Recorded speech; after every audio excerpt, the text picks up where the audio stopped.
The slur echoed through the courtroom, dripping from the officer's smirk like acid. "You people always cause trouble." The words hung in the air, toxic and disdainful, sending a ripple of tension across the room. The spectators stiffened, holding their breath. The judge's gavel hovered midair, frozen in disbelief. But the object of the officer's scorn, a poised black woman in a navy suit, remained unfazed. She arched a single eyebrow, adjusted her glasses, and with a steady step, approached the lectern. The air thickened, coiled tight with anticipation. Then, with deliberate calm, she produced a slim leather wallet and flipped it open. The Department of Justice seal gleamed back at the room. Gasps rippled across the courtroom, the shock tangible. The officer's swagger evaporated, replaced by stunned silence. The power shifted in that instant, reversing hands before the widening eyes of every onlooker. Sasha Henderson, as calm as ever, stood with a quiet strength that no one had anticipated. She wasn't just a woman. She was a force, a silent power hidden beneath layers of quiet modesty, carefully curated for years. That morning, Sasha woke in her small townhouse on the outskirts of Easton City with a sense of numb anticipation.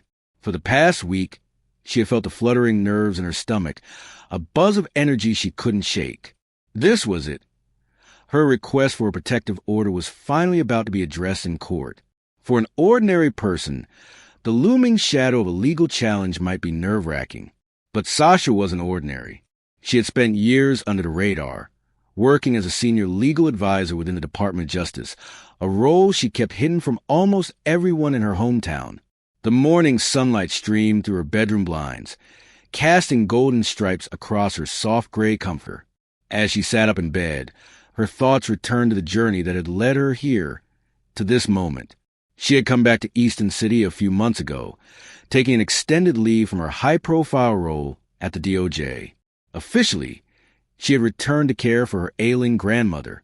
Unofficially, she had come confront the past, unspoken pain, old injustices, and a growing realization that Easton City needed more than backroom deals and whisper negotiations. It needed a reckoning. As she sat on the edge of her bed, surrounded by law books stacked neatly on her desk and framed pictures of her father, one a celebrated civil rights attorney, until an encounter with Eastern police nearly took his life, Sasha drew strength from his memory. She vowed that she would use the law in ways he never fully had the chance to, ensuring his legacy would live on through her actions. Shaking off the weight of her early morning reflections, she stood, dressed in her tailored navy suit. She braided her hair into a neat crown, a quiet statement of discipline. She glanced at the clock, an hour to spare. She left earlier than necessary, wanting to arrive at the courthouse before the usual chaos of the day set in. By the time Sasha reached the Easton County Courthouse steps, the area was nearly empty.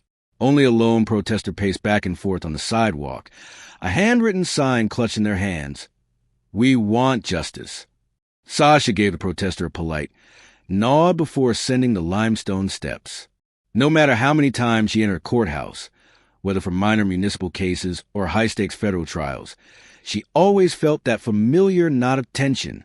Courthouses, after all, were where truth and lies intermingled, where justice had to fight its way through the maze of bureaucracy and intimidation.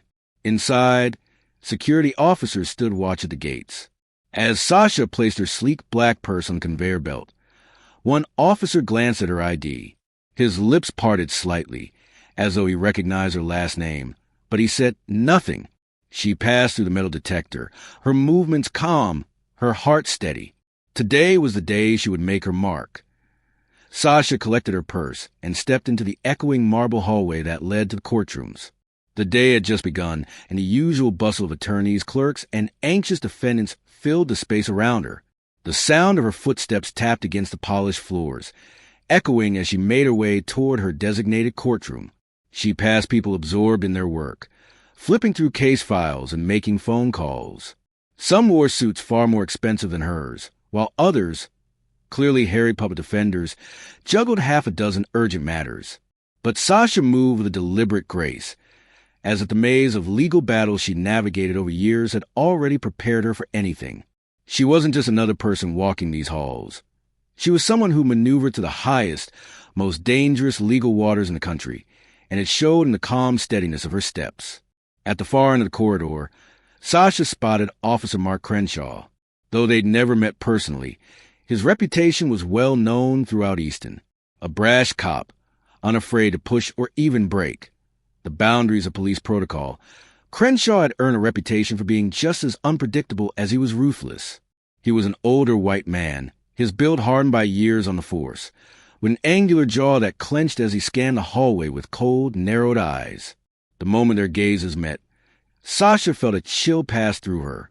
Crenshaw seemed to size her up, his eyes lingering on her as though searching for some reason to assert his authority. What he didn't know was that Sasha wasn't just a local woman petitioning for a protective order. She was an instrument of justice, honed by the most powerful echelons of the Department of Justice. The officer strode forward, his black boots echoing with every step. His police uniform and badge gleamed under the harsh fluorescent lights, a visual reminder of his authority. He paused just a foot away from Sasha, close enough that she could smell the faint scent of leather from his belt and holster. His voice, when it came, was gruff, laced with condescension. "Are you lost, ma'am? This corridor is for official business." Sasha squared her shoulders, her posture as unyielding as a still pond. She managed a polite smile, her voice steady. "I have official business here." "Courtroom to be," Crenshaw said, letting out a short chuckle. "You with a lawyer or something? Don't see many people like you wandering alone down here." His eyes slid from her face to her clothes, pausing to scrutinize every detail. The faint scuff on her expensive heels, the pin on her lapel, the composed calmness in her eyes. Sasha's politeness didn't falter. "I can manage on my own, officer." She tried to step around him, but Crenshaw subtly shifted to block her path. A few heads turned. People noticed the silent standoff, unsure whether to intervene. Sasha gave a measured sigh. She had arrived early specifically to avoid scenes like this. Her goal was to keep her identity under wraps until absolutely necessary. Any confrontation could derail everything she'd come to achieve. Finalizing a protective order that would shield her grandmother and younger cousin from harassment by a local street gang. But there was also the matter of gathering intelligence. Rumors were swirling about certain local police officers being complicit in funneling information to the same gang. Crenshaw leaned in slightly, as though sharing a secret. "Let me give you a piece of advice," he said. "When you're in court, try not to stand out. Judges don't like grandstanding from folks who think they know more than they do." Sasha's expression remained placid. "Thank you for your advice." With that, she casually stepped around him and continued on her way. His gaze followed her, a mixture of curiosity and vague irritation in his eyes. The tension in the air was palpable, but Sasha had long since learned how to weather such intimidation. She reached courtroom 2B, which looked just like hundreds of others she had seen before. Rows of wooden benches, fluorescent lights overhead, and polished floors that squeaked if you weren't careful. The judge's bench loomed at the front, an imposing piece of mahogany with the state seal carved into its surface. Two flags, one for the United States and one for state, stood proudly in the corner, casting shadows over the dusty room. This was her battleground now, and she was ready to face whatever came next. Dancing in the shafts of sunlight that streamed through the high, narrow windows, Sasha quietly took her seat near the front of the courtroom. She observed the preliminary hearings with a calm attentiveness, watching as a steady parade of cases passed before the judge. Minor offenses, traffic violations, and a few pretrial motions. Each time, Judge Patricia Barber presided with crisp professionalism. Sasha had studied Judge Barber's rulings during her father's time in the legal field. Barber was known for her fierce commitment to the law, but also for her tendency to give officers the benefit of the doubt in borderline situations. Sasha couldn't help but wonder if that particular preference would impact her case today. When the bailiff finally called her name, Sasha's heartbeat quickened. She rose, file in hand, and walked toward the podium, feeling a tingle of awareness as Officer Mark Crenshaw slipped into the room behind her. His stare pressed against her back like a cold, hostile weight. Another officer, one Sasha didn't recognize, stood near the back wall, silently observing the proceedings. Judge Barber adjusted her glasses and addressed the courtroom. "Miss Henderson, you're here to request a protective order?" Sasha nodded, her voice steady as she answered, "Yes, Your Honor." The judge flipped through the pages of Sasha's file. "Your file is in order, but I see that the responding party has not appeared in court today. Are you prepared to proceed?" Sasha took a deep breath and stood tall. "Yes, Your Honor. My grandmother, Martha Henderson, and my cousin, Tanya Henderson, have both been the targets of repeated threats. The respondents are members of the Riel Street crew. They've made direct threats, specifically referencing my family, after I tried to intervene in a community dispute." Judge Barber studied Sasha for a moment. "These are serious allegations," she said, her gaze flicking to the documents Sasha had submitted. "I see that you've included evidence of text messages and voicemails. There's also mention of potential evidence that local law enforcement was alerted. Officer Crenshaw, have you had any involvement in this case?"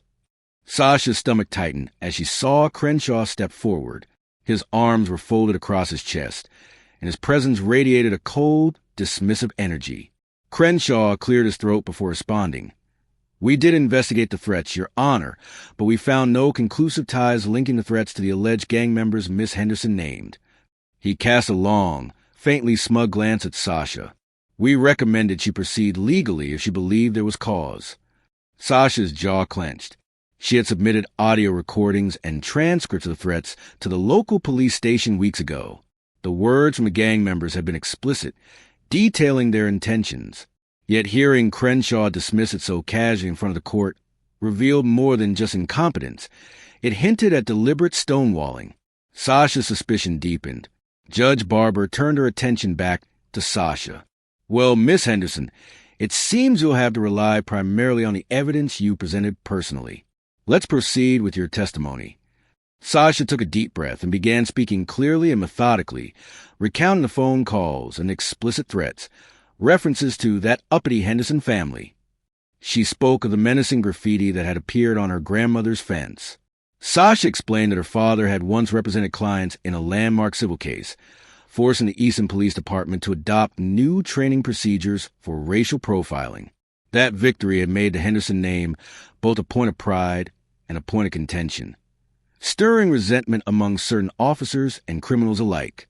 Sasha presented the text messages, copies of their profanity-laced lines printed for court. The entire room listened in hushed silence. When Sasha dared a brief glance at Crenshaw, she saw him watching her with hawk-like intensity. She couldn't tell if he was irritated by her words or simply waiting for a chance to discredit her. When she finished, Judge Barber nodded slowly. "I find that the evidence is substantial enough for a temporary protective order to be issued. However, we'll need a hearing to finalize it. Miss Henderson, the formal hearing date will be set for next month. Until then, I'm granting a temporary restraining order." A wave of relief washed over Sasha. It wasn't a complete victory, but it was a significant step toward protecting her family. She thanked the judge, gathered her documents, and turned to leave the podium. But just as she was about to step away, she saw him, Crenshaw, still standing by the back wall, arms folded, watching her like a patient predator. The moment lingered in the air, heavy and unresolved. As Sasha stepped through the side door of the courtroom, the hallway greeted her with an unexpected chill. The moment her foot landed in the corridor, Crenshaw was there. His presence, like a shadow, seemed to close in on her. "Impressive performance in there," he sneered, his words dripping with sarcasm. "You must have some good connections." Sasha met his gaze without hesitation, her posture unwavering. "I have the truth," she replied coolly. "That's usually enough." Crenshaw took a step closer, invading her personal space once again. The hallway was quieter now, the main wave of morning cases behind her. "You think you're special just because you wave some evidence around? You think you can solve all your problems with that? Let me tell you something. The law is complicated, and judges around here don't like outsiders stirring up trouble." A slight smile curled Sasha's lips, though her eyes remained as cold as stone. "Officer Crenshaw, I'm hardly an outsider. I was born and raised in Easton." She paused, allowing the weight of her words to sink in. "And I know exactly how the law works." Crenshaw snorted, clearly unimpressed. "You must be one of those fancy law types from out of town, huh? Maybe you learned a few tricks. But let's be real here. You're just another case file. We see folks like you every day, screaming about harassment. 9 times out of 10, they're lying or exaggerating, just trying to get special treatment. Sasha let the insult pass, her expression remaining composed. She had bigger plans for Crenshaw than to get caught up in his petty taunts. He just didn't realize it yet. "I have more than enough evidence, officer," she said calmly. Crenshaw took another step toward her, lowering his voice so that only she could hear. "You watch yourself. This might be a small city, but we've got big city problems. You start stirring the pot, and you might not like what comes boiling out." Sasha's heart pounded in her chest, but her face remained unfazed. She recognized the threat in his words. The old Sasha might have lashed out in anger or shrunk back in fear, but the woman standing here now was different. She had spent years in federal litigation, sitting across from senators, negotiating justice reform bills. That Sasha was made of steel. She gave Crenshaw a curt nod. "Noted," she said softly, turning and walking away, leaving him standing there, his smug expression fading behind her. Once out of sight, Sasha slipped into an empty alcove near the stairwell. She pressed her back against the cool marble wall and allowed herself a moment to breathe. An old wave of memory hit her, sudden and sharp. She was 13 years old again, standing beside her father outside this very courthouse.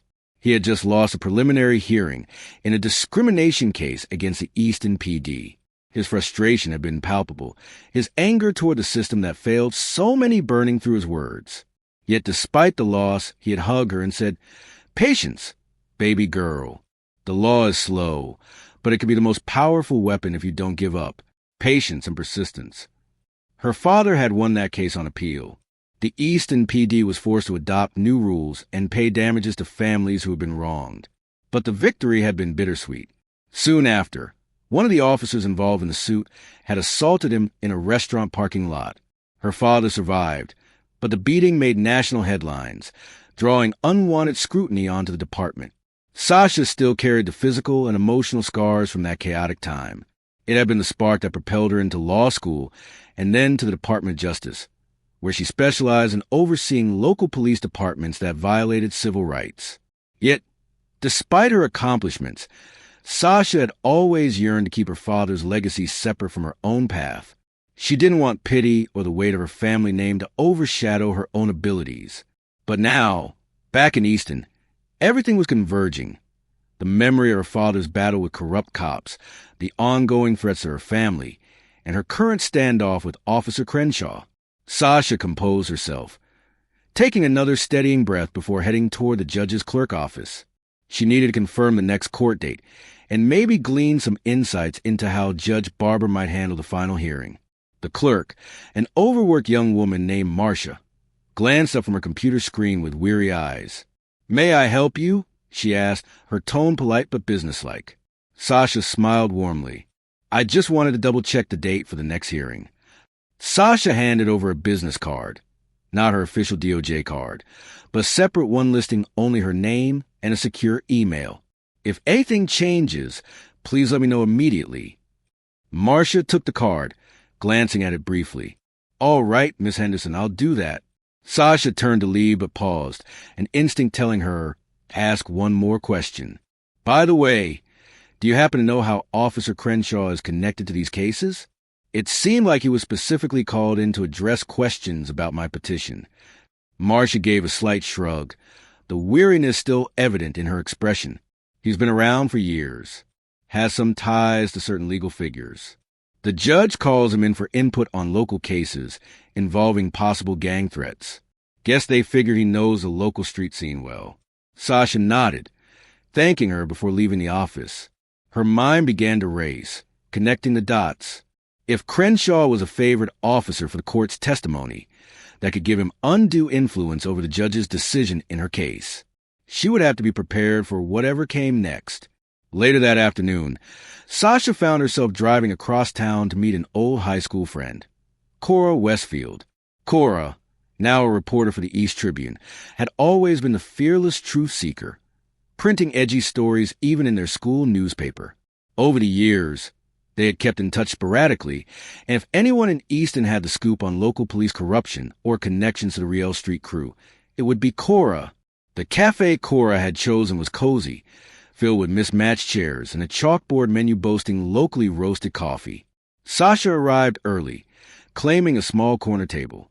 As she waited, she sipped her latte, gazing out the window at downtown Easton. Gentrification was on the rise, with new shops pushing out the old businesses. Crime had shifted from certain neighborhoods to others. It was a city in flux, uncertain of its identity. Cora breezed in, wearing jeans and a blouse, her press badge clipped to her shoulder bag. Sasha stood and embraced her briefly. It felt good to see a familiar face, even under these tense circumstances. "How are you, Sasha? I heard you're back in town." "Sorry about your grandma's health issues," Cora said, genuine concern etched on her features. Sasha nodded. "She's hanging in there. Thank you. I'm mostly worried about the threats right now." The two of them settled at the table, and Cora's eyes flickered with curiosity. "Yeah, I heard from someone at the courthouse that you filed for a protective order. Something about the Riel Street crew?" Sasha let out a slow breath. "That's the gist of it, but there's more. There's a cop, Officer Mark Crenshaw, who seems way too interested in blocking my progress. I don't want to jump to conclusions, but my gut tells me he's tied up in something shady." Cora nodded, a glimmer of interest in her eyes. "I've heard whispers that he provides certain, let's say, helpful tips to some shady people in exchange for a cut of their dealings. But no one's ever proven it." Sasha's pulse quickened. "I need proof. If he's feeding information to gang members, that puts my family in even more danger." Cora leaned forward, her tone lowering. "I've been working on a piece about possible corruption in the Easton PD for months. I've got sources, but they're all terrified of retaliation. If I can pin down real evidence, that's a big story. One that could lead to a major shakeup, but it has to be ironclad." Sasha thought of her father's old crusade, how close he'd come to exposing similar patterns of corruption. She glanced around, making sure no one was eavesdropping. "I have access to some key information, but I need your help." Cora's eyes narrowed, understanding the gravity of Sasha's words. "What kind of information?"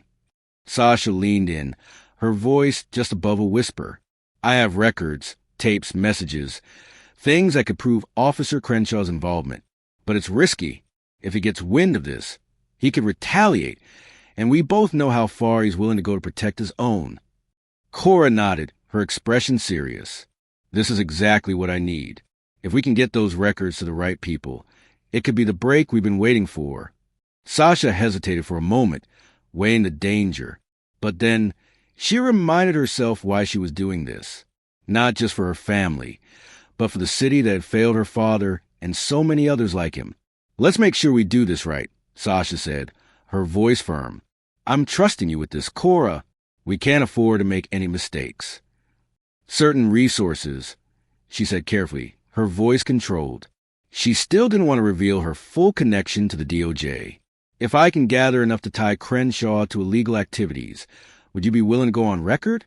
Cora nodded without hesitation. "Absolutely, if you can protect my sources." Sasha leaned back, her mind racing.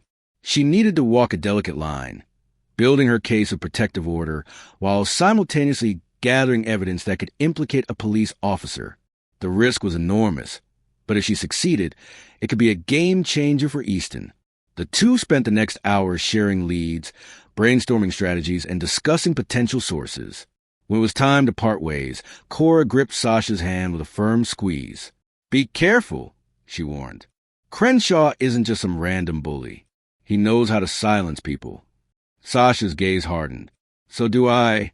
But I'll use the law. That's what he'll never see coming."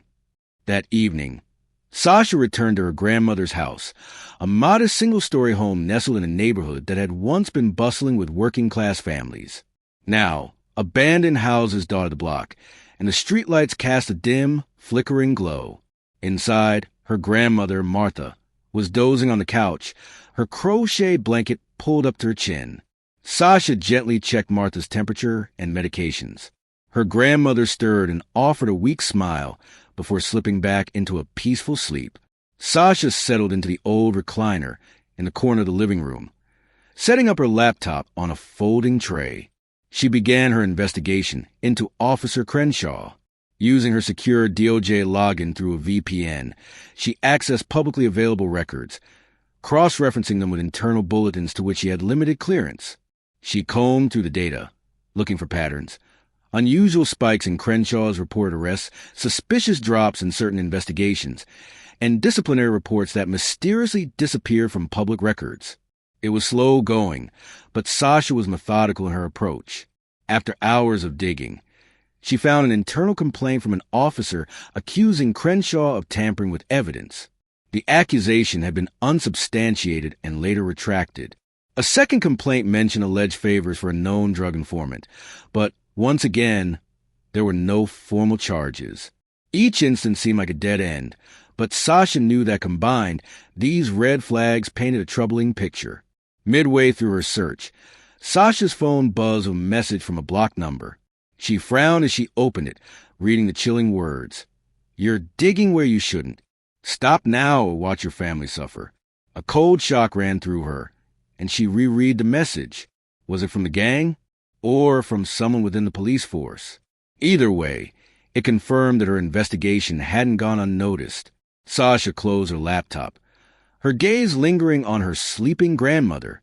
Resolve hardened in her chest. Threats wouldn't stop her. If anything, they fueled her determination. She deleted the message and made a mental note to forward it to a secure contact at the DOJ who specialized in digital forensics. If there was a way to trace the message, Sasha wanted to know. The next morning, Sasha decided to run some errands for her grandmother. She drove to Parkside Market, a local grocery store that had been a staple in Easton for years. As she strolled down the aisles, searching for the herbal tea her grandmother loved, she reached for a box on a high shelf. But as her fingers brushed the carton, she sensed someone step behind her. She turned to find Officer Crenshaw standing just a few feet away, his arms crossed. Though he was dressed in civilian clothes, he still exuded that unmistakable cop aura. His eyes bored into hers, unyielding and cold. "Miss Henderson," he said with mock courtesy. "Fancy running into you here." Sasha's heartbeat remained steady as she forced a calm expression. "Officer Crenshaw, shopping?" She arched an eyebrow. "What brings you to this part of town?" He shrugged, feigning casualness. "I was in the neighborhood. Saw your car outside." Then, lowering his voice, he leaned in slightly. "I hear you've been asking questions about me. That's not wise." Sasha placed the tea in her cart, glancing around to see if anyone else was nearby. A middle-aged woman picking up cereal in the next aisle looked over briefly, but quickly returned to her shopping. Sasha narrowed her eyes at Crenshaw, her voice cool and measured. "I haven't asked about you specifically," she lied smoothly, "but I am investigating. Why weren't the threats against my family taken seriously?" Sasha asked, her voice calm but laced with frustration. Crenshaw gave a tight, humorless smile. "Let me give you a warning. You're stirring up trouble. Easton has its own way of dealing with troublemakers." Sasha held his gaze, unfazed. "Threatening me in a public place isn't the best move, officer." Her voice rose just enough for the woman in the cereal aisle to hear. The woman turned her head, sensing something was wrong. "Is there a problem, officer?" she asked, letting bystanders know something was off. Crenshaw's expression flickered with annoyance. He took a step back, raising his hands in mock surrender. "No problem at all. Just having a friendly chat." His gaze lingered on Sasha before he turned and walked away, disappearing around the corner toward the produce section. Sasha let out a slow breath, her hand still trembling slightly. She hated letting him get under her skin, but that was exactly why she had to press forward. Whatever Crenshaw was hiding, she was closer than ever to exposing it. 3 days later, Sasha learned through a private channel that one of the Riel Street crew members, a young man named Troy T.J. Jackson, might be willing to talk. He was apparently disillusioned with the crew's leadership, especially after they started targeting more local families. Rumor had it that they were also cooperating with certain cops for drug trafficking operations. The plan was to meet him at a rundown community basketball court on the east side of town after dark. Sasha was no stranger to risky meetings. During her time at the DOJ, She had debriefed numerous confidential informants. But this was different. This was her hometown, and she was personally invested. She parked her car a block away, under a broken streetlight, carefully scanning the area. The basketball court was surrounded by a chain-link fence. Under flickering lights, Sasha saw TJ waiting near the bench. He wore a hoodie, and he looked barely out of his teens, his face a mixture of defiance and fear. Sasha approached cautiously, keeping her hands visible. "TJ," she called softly. He jerked his head around. "Yeah, you the lady asking questions?" Sasha nodded. "I just need some information. You said you know about connections between the Riel crew and—" He cut her off with a raised hand. "Sure." His voice was low. "Look, I'm not saying names. That's how you get yourself killed. But I can tell you this. We got a cop who warns us when the big busts are coming. In exchange, we pay him. He keeps an eye on people who cause trouble for the crew." Sasha's chest tightened. "People like me?" TJ nodded slowly, casting a nervous glance around. "Yeah, you, your family, a couple of others." Sasha swallowed, the anger simmering within her. "Is that cop Officer Crenshaw?" TJ looked at her, his expression conflicted, as if caught between fear and guilt. "I said I ain't saying names, but yeah, that's him." He spoke quickly, as though purging a secret he could no longer hold in. "He told the crew about your protective order. Said it would be easy to make you back off if we put enough pressure on you." Sasha's fists clenched. This was the confirmation she needed. Her suspicions about Crenshaw had been spot on. "Why tell me all this?" TJ shrugged, his eyes dropping to the ground. "I got a baby sister. She's only 9. I'm done with this life. I want out. The Riel crew used to say they protected the hood, but they're just as bad as the cops they bribe. I heard you were once from around here. Figured you might be able to do something." Sasha nodded, her voice firm. "I will. You have my word. But be careful, TJ. They'll know it was you." He nodded, stepping back into the shadows. "I got a place to hide. Good luck, Miss Henderson." TJ dashed off, leaving Sasha alone under the sputtering streetlight. The clouds overhead obscured the moon, as if the night itself was cloaking them in secrecy. Sasha stood there, adrenaline coursing through her veins. She had just learned that Officer Crenshaw was actively feeding the gang information. This was bigger than just a protective order. It was a massive corruption scandal. She needed to compile evidence meticulously if she wanted to see real justice. That very night, Sasha used her DOJ contact to secure a private digital recorder and voice analysis software. Every step from here on out would need to be careful, deliberate, and precise. This battle was only beginning. Sasha set up a secure video line with her direct supervisor in Washington, preparing for a conversation that would define the next steps of her investigation. Her supervisor, Deputy Assistant Attorney General Linda Corbett, was a stern woman with sharp cheekbones and an even sharper intellect. Sasha had worked under her for the last 3 years. "I understand your situation is complicated," Corbett's voice echoed through Sasha's laptop speakers. "But we must tread carefully. Local police corruption is a sensitive matter, politically and legally." Sasha nodded, her hands resting on the desk. "Try and keep her nerves in check. I have a potential witness and some partial evidence. We're talking about a cop funneling information to a street gang. This isn't just a bad apple, it's endangering lives." Corbett's brow furrowed. "I'll allocate some resources for a preliminary inquiry. However, we can't launch a full federal investigation without more substantial proof. Do you believe you can get a recorded confession or corroborating evidence?" Sasha exhaled, her thoughts racing. "It might be possible. There's a chance I can corner Crenshaw. He's already threatened me multiple times. If I wire myself and push him, maybe I can get him to reveal something." Corbett's expression grew grave. "That's extremely dangerous, Sasha. You're not just an attorney. You're not a trained undercover agent." Sasha glanced at the photo of her father on the desk, the man who had fought for justice his whole life. Then she turned back to the screen. "I know, ma'am, but this is both personal and professional. I have to do it." After a long pause, Corbett nodded reluctantly. "All right, I'll have a federal marshal on standby in Easton if things escalate, but proceed with extreme caution. Sasha ended the call, feeling the weight of responsibility pressing even harder on her shoulders. She spent the rest of the night devising a plan to confront Crenshaw. The goal was simple: carefully record any incriminating statements.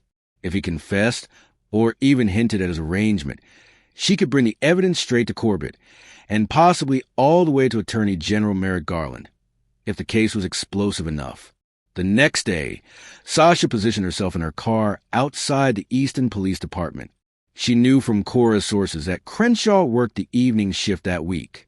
Around 4 p.m., she saw him exit the station and walk toward an unmarked car.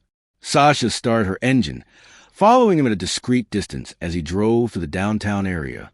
He eventually stopped at a rundown diner near the city limits. Sasha parked across the street, ducking low in her seat. She watched as Crenshaw entered the diner. A minute later, another man wearing a black hoodie slipped in. Sasha's hand trembled slightly as she recognized him. A known lieutenant from the Riel Street crew, one she had studied in her case file. Her pulse quickened. She began snapping photos with her phone, her eyes never leaving the scene. Crenshaw and the hooded man met in a corner booth, their heads bowed in conversation. A waitress refilled their coffee cups, oblivious of tension. Sasha clicked photo after photo, capturing them exchanging what looked like an envelope. This was happening in broad daylight, at a public diner, yet the brazenness of it was staggering. It confirmed that they felt untouchable. After about 20 minutes, Crenshaw patted the other man on the shoulder and stood up. Sasha quickly started her car, waiting for Crenshaw to drive off. Once he was gone, she debated approaching the hooded man, but decided it was too risky. She had enough circumstantial evidence to support her next move: photos of a known gang member meeting with Crenshaw, the conversation with TJ, the repeated threats. The following afternoon, Sasha put the final pieces of her plan into motion. She called Crenshaw using the number listed on the official court documents. The phone rang 3 times before he picked up. "This is Officer Crenshaw," he answered curtly. "Officer, it's Sasha Henderson." She forced her voice to tremble slightly, playing the part of an intimidated woman. I'd like to speak with you privately about these protective order matters. I'd rather settle things before the final hearing." There was a pause, and then Crenshaw's voice turned mocking. "Really? You've been giving me the runaround in court, and now you want to settle?" Sasha knew this was her moment to lie. "I realize I might have been mistaken," she said, carefully choosing her words. "Maybe we can come to some arrangement. I just don't want any trouble." Another pause. "Where and when?" Crenshaw finally asked. Sasha named a small park on the outskirts of town, near the river. It was a place with minimal foot traffic on weekdays, perfect for their meeting. "Tonight, 8 p.m. by the old fountain," she said. Crenshaw agreed without hesitation, then hung up abruptly. Sasha stared at her phone, heart pounding. That was it. No turning back now. She would carry the hidden recorder, and if all went according to plan, Crenshaw would incriminate himself. But if things went wrong, she didn't want to finish that thought. Nightfall found Sasha standing by the chipped stone fountain at the deserted riverside park. The summer air was muggy, clinging to her skin, and the dim glow of streetlights barely reached beyond the empty parking lot. She wore a light jacket over her blouse, concealing the digital recorder pinned to her lapel. Exactly at 8 p.m., she saw headlights approaching. A single car pulled in, its tires crunching softly on the gravel. Crenshaw got out, scanning the area with the practiced alertness of a seasoned cop. His silhouette was imposing, outlined under faint light. Sasha stood her ground, exuding as much calm as she could muster. "You came alone?" Crenshaw asked, his voice echoing slightly in the stillness. Sasha nodded, raising her empty hands in a gesture of peace. "Just me?" He walked closer, stopping a few feet away. "So," he drawled, "you want to settle things? Gonna drop the protective order?" Sasha forced a nervous chuckle. "Look, I know you have certain connections in Easton. I don't want my family harmed. I'm willing to compromise." Crenshaw regarded her with suspicion. "You sure changed your tune fast. Last time we talked, you were all about justice and evidence." He stepped closer, moving well into the radius of the tiny microphone hidden in Sasha's lapel. "What do you really want from me?" Sasha took a deep breath, her voice steady but firm. I want you to stop feeding information to the Riel crew about me and my family. If you do, I'll stay out of your business. The tension in the air thickened. For a moment, Sasha thought Crenshaw might lash out physically, but instead he let out a low, humorless laugh. You think it's that simple, girl? He said, his voice laced with scorn. This town runs on deals. Who do you think your fancy lawyers in Washington are going to believe? A small-town cop with a clean record, or some woman claiming I'm in bed with gang members? Sasha's pulse raced. She was getting him to talk, and she could feel it. He was on the verge of incriminating himself. I've seen you meeting with them, Sasha pressed, her voice unwavering. I have pictures. Witnesses. Crenshaw's face hardened. Pictures of what? Sharing a cup of coffee at a diner? That's nothing. And your witness? Probably a punk with a rap sheet. He took another step closer, and Sasha braced herself. Listen carefully. Crenshaw continued. If you drop the protective order, maybe the crew will forget about you. If not, well, accidents happen in this town, especially to meddling women. Sasha's jaw clenched, her body brimming with controlled anger. She forced out a shaky breath. So, you admit you're working with them? Crenshaw glared at her, then sneered. Yeah, I admit it. I take a little extra on the side. You have no idea how much the city underpays us. The Rio crew and I have an understanding. They keep the real violence down, and I keep them updated if any major raids are coming. Nobody gets hurt unless they cross a line, like your family did, poking around. Sasha's heart thundered in her chest. She had it. He had just confessed on tape. A swirl of anger and triumph filled her, but she knew she had to leave before things escalated, or that confession would never see the light of day. Thank you for being honest, she said, her voice trembling. Not from fear alone, but from the rush of adrenaline. Now, let me be honest with you. That conversation we just had, I recorded it. Crenshaw blinked in confusion, his expression momentarily flickering with uncertainty. Surprise and rage twisted Crenshaw's features. You what? Sasha took a step back, trying to maintain her distance. I'm with the Department of Justice.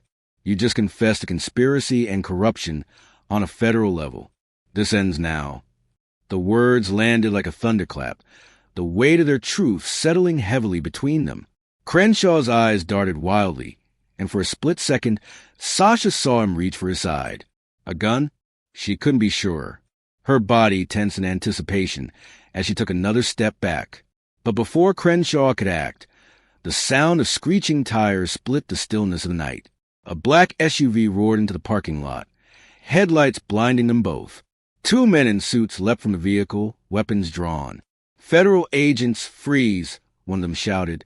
Crenshaw hesitated, his body poised to flee, but before he could move, the second agent lunged and tackled him to the ground.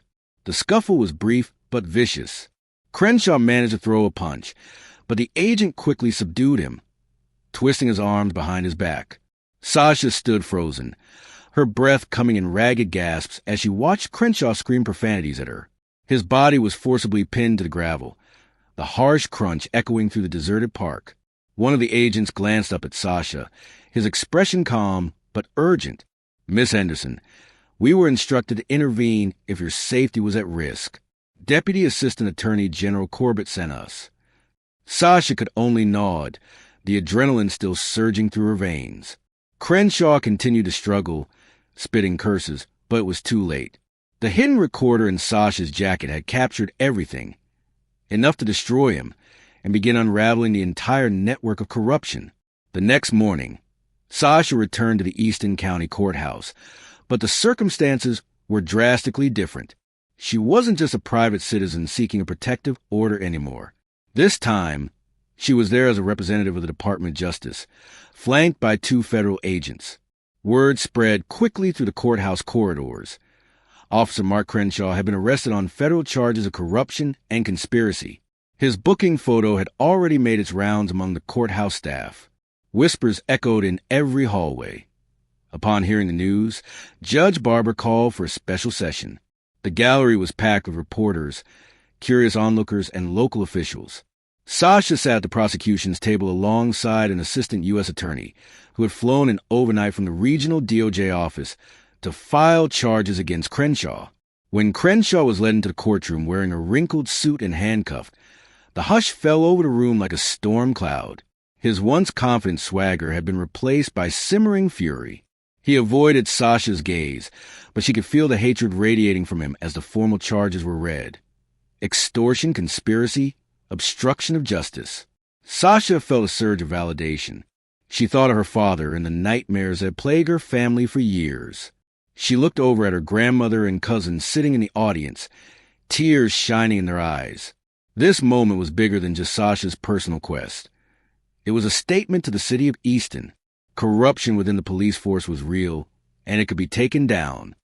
The hearing was brief, just enough to set bail conditions, which the judge swiftly denied, citing Crenshaw's risk of flight and his potential to threaten witnesses. Cameras flashed, capturing his enraged face as he was led away in custody. Sasha barely heard the swirl of chatter from the crowd. She was lost in the gravity of the moment. Outside the courtroom, Sasha was swarmed by reporters. She recognized Cora's voice among the crowd. "Sasha, is it true you work for the Department of Justice? How long have you been investigating Officer Crenshaw?" Sasha took a deep breath, ignoring the barrage of microphones thrust near her face. "I'm a senior legal advisor with the DOJ," she confirmed. "Due to personal threats against my family, I came to Easton under the guise of private business.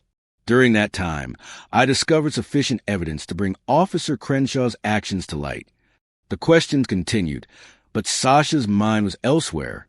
She had accomplished what she set out to do, but the fight was far from over. There was still more to uncover, and with this victory, she had only just begun. "Evidence of corruption involving Officer Crenshaw and the Riel Street crew," Sasha began, her voice steady. "I can't comment further on an ongoing federal investigation." With that, she quickly turned and hurried away, feeling both relieved and strangely exposed. Her cover had been blown, but it no longer mattered. Her mission was accomplished. As she entered the hallway leading to a private conference room, she was approached by Judge Barber. The judge's usually stern face was tinged with regret. "Miss Henderson," she said, her voice subdued, "I had no idea. I wish I'd looked deeper into your case. You have my apologies if my courtroom gave you the impression that justice wouldn't be served." Sasha smiled politely. "I appreciate that, Your Honor." "Thank you." To her surprise, the local police chief, Martin Blake, approached next. Blake was a tall, solid man with graying temples. He cleared his throat awkwardly before speaking. "Miss Henderson, I want to personally apologize for the department's failure to protect your family and for Officer Crenshaw's misconduct. We'll cooperate fully with the federal investigation." Sasha studied him for a moment, noting the earnestness in his eyes. Perhaps this scandal would finally push Easton PD toward reform. "I hope so, Chief Blake," she said. "We can undo the harm, but we can move forward with transparency and accountability." Blake nodded, promising to keep Sasha informed of any internal disciplinary actions and to assist with a broader investigation if needed. By the time Sasha left courthouse, dusk had settled over Easton. The city skyline glowed under a purple-orange horizon. She stepped out onto the wide courthouse steps, gazing at the stately pillars and the bustling crowd below, reporters, families, and citizens. Some shook hands, others argued, but all were buzzing with the knowledge that a corrupt officer had finally been brought down. Across the street, Sasha spotted her grandmother and cousin waiting by a car. She hurried over, a wave of relief washing over her at seeing them safe. Her grandmother, frail but resolute, embraced her tightly. "You did it," Martha whispered, tears in her eyes. "Your father will be so proud." Sasha's own tears brimmed as she nodded, hugging her grandmother close. "It's not over, but we took a big step." Tanya, Sasha's younger cousin, gave her a playful punch on the shoulder. "You're like some superhero out here. I had no clue you were DOJ." Sasha laughed softly. "Superheroes don't exist, but we do what we can, and we do it together as a family." That evening, Sasha spent time with her loved ones, sharing a home-cooked meal. There were many unknowns ahead. The the trial, the possibility of retaliation from other corrupted officers or the Riel crew.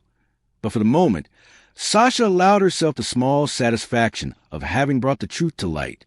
Over the following weeks, a DOJ task force descended upon Easton to expand the investigation. Subpoenas were issued, and Crenshaw's financial records were combed through, revealing suspicious deposits and property acquisitions. Additional officers came under scrutiny, and the Rio Street Crew's leadership went on a run, but the FBI quickly nabbed two high-ranking members. National media outlets picked up the story. Small city rocked by police corruption scandal, DOJ official played key role. Sasha's phone rang incessantly with interview requests. She turned most of them down, except for a local station where Cora now served as an investigative reporter.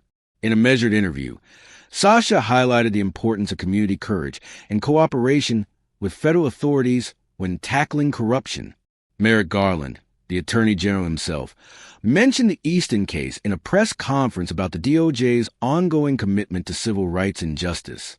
Sasha's heart fluttered when she saw the clip on TV. She realized she'd become a part of something much larger, a wave of accountability sweeping across law enforcement agencies nationwide.